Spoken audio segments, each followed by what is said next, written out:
Hello everyone. Well, the weather held off just enough to still be able to get out on Saturday for opening day and do a little hunting. The stand I'm in this year, it's actually about 50-60 yards off of where my stand was last year. As I did a little preseason scouting, and probably mentioned this in my earlier videos, just was seeing a little more signs of activity, scrapes and rubs a little bit further back in, and for what I was seeing on my cameras. So I just found this spot. It actually turned out a really great tree to be in. Up here I've got a couple of shooting lanes out in front of me. These were naturally cleared out, so this worked out well from this tree. They're about 20-25 yards of range, right between the trees. There's a couple spots where they're going to go between bushes to give you an opportunity to draw back on them while they're there. Right down in front here, only about 10 yards out in front of my stand, this is this little tree down here. It's hard to see it in here, but I took a picture of it. There's a fresh rub on this. So I'm kind of hunting right over that, hoping a buck will come by to check out the rub. Also, just over to the left here, first I'm going to show you how there's a smaller tree next to the larger tree that my stand is in. And I didn't go up too high. I'm only up about 15 feet. And the reason why I stayed at this height is you can see there's just some nice branches coming off this smaller tree next to me, which really did a great job of breaking up my outline, the tree stand outline. And it's something, pine trees, are great trees. They're nice and straight to climb in, but if you're on a climber in a pine tree, you're just a big lump sticking out there. So you want to find a tree where you're with some other cover, some other brush that can break up your outline and not just be a big lump on the log. Just beyond those small limbs that I'm broken up on, that tree right under it, that is where there's two fresh working scrapes this year. On one of them I set up a dripper. I always like to put my drippers up really high, about 10 feet. This way, there's no chance of the buck getting, a scent of the dripper. Or also, I'll only put them on a scrape if there's a place where I can hang them and they're not going to get jiggled around if the buck works the licking branch or anything like that. I also put a mock scrape about 30 yards back over my left side. Found a good branch for that. Once again, there was just enough of a small branch hanging low, and I could still hang the dripper about 10 feet high. Now, even though the rain kind of held off, we still had a lot of passing showers that came through, and just a great piece of equipment to have for days like this is a tree stand umbrella. I mean, it really is going to make your hunt more enjoyable of not getting soaked, not having to hurry up, put on a raincoat, or then hurry up and and then take it off or be hot in the raincoat. And even after it stops raining, there's always that continual dripping of the rain off the trees. So this really keeps you a lot drier. Still, it's a good idea to have a raincoat because, as you can see here, sometimes the rain gets a little sideways, as windy as it was this weekend. And I just use the raincoat kind of as like a little tent. Go over the front of my stand. I keep my pack at my feet when it's raining, so everything stays dry. It just makes for an easier hunt. You don't have to dry everything out when you get home. So first morning was nothing too eventful, all the way up until I really didn't see anything or even hear something that I thought might have been a deer in the distance. At about 10:20, I did have a doe and its yearling come walking down my left side. It wasn't out, all my cameras kind of face out forward and to the right. And because of the bushes, I really couldn't turn my cameras on these does. But I figured I'd pull out my phone and take a little video of them as they came by. Interestingly enough, they worked right in behind my stand at about 10 yards. If I wasn't filming on a phone, I probably could have easily taken a nice shot at them. 10 yards is just a gimme shot. But, it's early season. It's just a doe. Been a different story if it was a buck. That was it for the morning. Went in, had some lunch.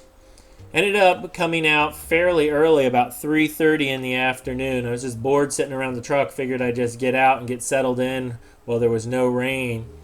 And kind of worked out well. I really wasn't even set and ready, didn't have a hat on and didn't have any face paint on yet. And this doe came out and started working right across in front of me. I thought about taking a shot on her. One of the thoughts was like, I don't have to clean it in the night. It's so early. It's coming through. It looks like it's going to come right around those 20-yard ranges in that opening. But as she moved through the brush, I thought I heard some other twigs snap, some other movement coming in behind her.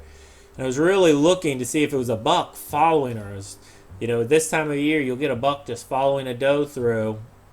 And, kind of missed my opportunity to draw back when she was behind the bushes.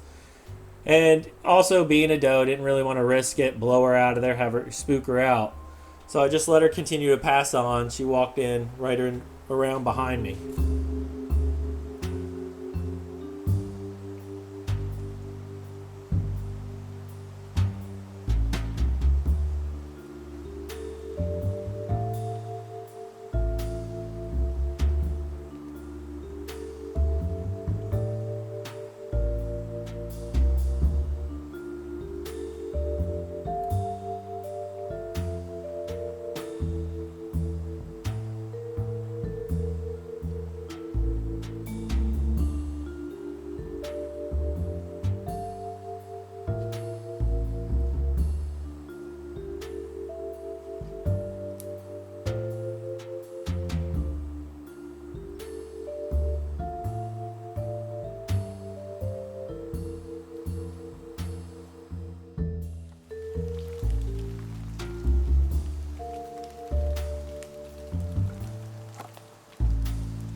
Now, probably about 5:40, 5:45, I did have another deer come out. It's following almost in the same area as that first doe did.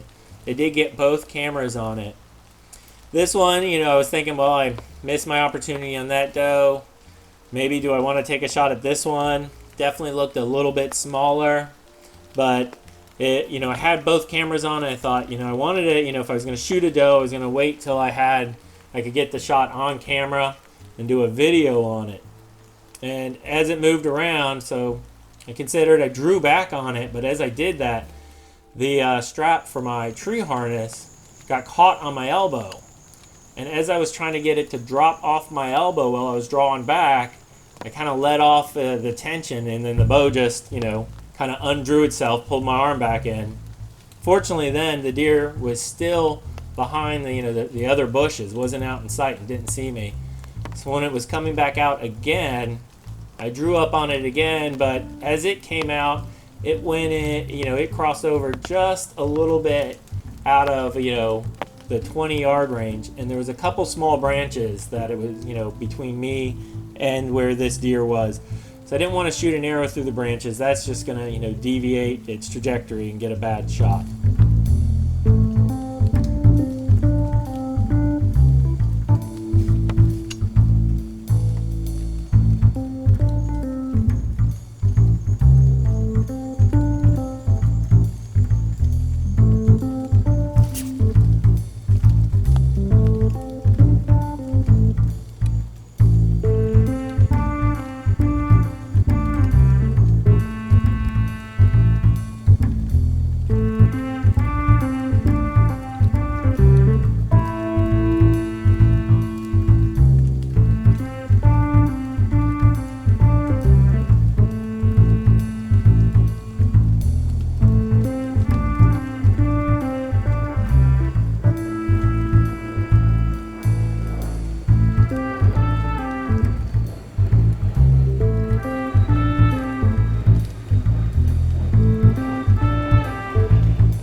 Took a few minutes, but the doe, what I thought was a doe, meandered around and started working its way back in right close to my stand, and came in quite close. It's about 8 yards where it works up to this tree here, and I moved the camera around just to kind of get a better look. This is the camera that I'm using here is my action camera, so I don't really have an idea of what's in the field of view other than just how it's pointing. And I wanted to make sure I catch the deer moving in under my tree, and it must have seen my arm come back down after I moved it, because it just took off out of there. Didn't blow, but it was just enough to spook it and get it out of there. Well, it was at that tree, though. It was a good thing I didn't take a shot at this deer, because I noticed had two little nubs on its, two black nubs on the top of its head. It was just a button buck, just a yearling buck. So it was good that I didn't take a shot at it. Let that grow up to be a bigger deer. Well, that was all the activity I had. Not too bad. I can't complain about, seeing 4 deer, within such a close range. I mean, most of these deer all came within 20 yards of me, even, 10 yards on some of them. And which is nice and exciting. It's better than seeing nothing at all. And there's always that possibility. Where I set up, I'm always in some thick stuff, and like the farthest I could see usually is 40, 50 at best on most of my stand setups. So it's definitely possible I had other deer moving around me and just didn't see them. With everything being wet, you're not going to hear much. With all the dripping of the water, you always think you hear something walking in. Your ears play tricks on you. But it was a good opening day.